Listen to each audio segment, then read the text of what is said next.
Okay guys, so nagsalita na si PBA Commissioner Willie Marcial. Baka meron tayong makitang pagbabago dito sa import ha. Malaking bagay po yan. Bukod dyan, si Coach Luigi Trillo, nagbanta naman sila na babawi sa Ginebra. Ang problema kasi si Coach Tim Cone parang ayaw na niyang umakyat sa Game 7 yung laban, di ba? Meaning pareho silang desididong manalo. So tutukan po natin ang lahat ng yan. Pero bago yan, hihingi po tayo ng isang subscription sa lahat ng dumadaan sa ating munting channel kung nagugustuhan nyo ang ating palabas. Kung medyo mabigat ang subscription, siguro kahit isang like at isang share na lang po yan. Okay na po ako dyan. Maraming salamat. Aware ang pamunuan ng PBA na unti-unting nawawala ang interes ng madla sa dating kinalolokohang liga sa bansa at para tugunan ang matagal ng panawagan, naglabas ng pahayag si PBA Commissioner Willie Marcial. Ito ang kanyang gustong baguhin. Tutukan natin si PBA Commissioner Willie sa report ni Ruben Terrado sa Spin. Pinag-aaralan na namin na walang height limit baka this upcoming season. Goodness po yan ha. Sana totoo kasi sa ngayon ang height limit ng PBA ang isa sa mga sinasabi ng karamihang Pinoy na hadlang para tuloy ang makasabay ang liga sa nagbabagang laro sa mundo ng basketball. Sa kasalukuyang limit, 6'9 ang Commissioner's Cup. Tapos 6'6 ang Governor's Cup. So kung aalisin ng PBA ang limitasyon sa liga, pwede na silang makakuha ng mas may kalidad na import, mas malakas na import, di ba? Like si Dwight Howard, napaulat dati na gusto niya maglaro sa PBA pero dahil sa limitasyon ng height, hindi siya pwede. So kung gagawin ng PBA na alisin ang limit, may posibilidad na kumasa ang ibang ball club na kumuha or kuhanin ang serbisyo ng ilan sa mga magagaling at matataas na import.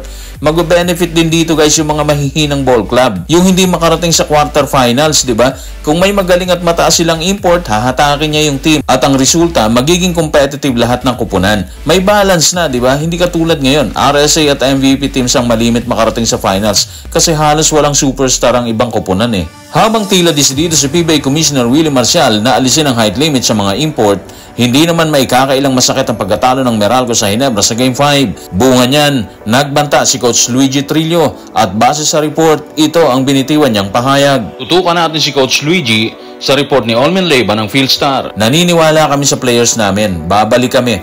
Meron kaming 1 o 2 araw para maganda. Kaya maghahanda kami para sa Game 6 na yan.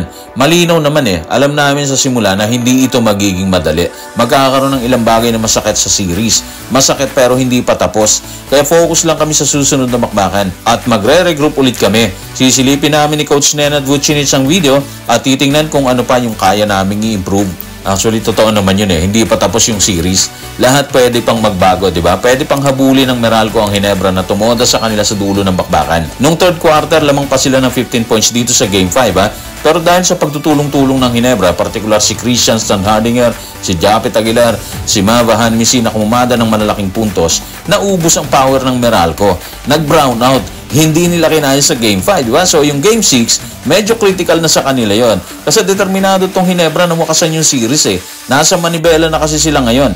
Hindi na sila nag-ahabol. So kung mamalasin ng Meralco, malamang brown out na naman sila, di ba? Sa panig naman ng Ginebra, kung magpapakakampante sila dyan, hindi magiging maganda rin yon. May banta kasi mula sa Meralco, babalik sila dyan. So siguro focus lang talaga kailangan ng mga bata ni Coach Tim Cone para makuha yung Game 6 at harapin ang SMB dito sa finals. Ang nasabing banta ng grupo ng Meralco ay tila hindi lingid sa kaalaman ni Coach Tim Cone. Kaya naman kaagad din siya nagbigay ng pahayag tungkol sa posibilidad na umakyat ang bakbakan sa Game 7 na gaganapin sa San Jose, Batangas. Narito ang kanyang pahayag. Tutukan natin si Coach Tim sa report ni Richard D. ng The Manila Times. Nasa amin ang lahat ng suporta ng management sa lahat ng aming kailangan. Pero ito yung bagay na ayaw naming isipin. Kung hindi, isipin na meron pang isang bakbakan na naghihintay sa amin. Pasensya na sa Batangas fans kung hindi namin sila makikita. Magiging napakasaya ko pero kung mangyari, umaasa ako na magpapakita tayo ng maayos doon. So base kay Coach Tim Cone, ayaw nilang isipin na makakarating sa Game 7 yung bakbakan. Ha? Sa halip iniisip na lang nila na meron na lang silang isang natitirang laban. Grabe yung mindset ha, parang focus na lang talaga sila dito sa Game 6. Parang sa kanilang kampo, ito na yung make or break nila, di ba?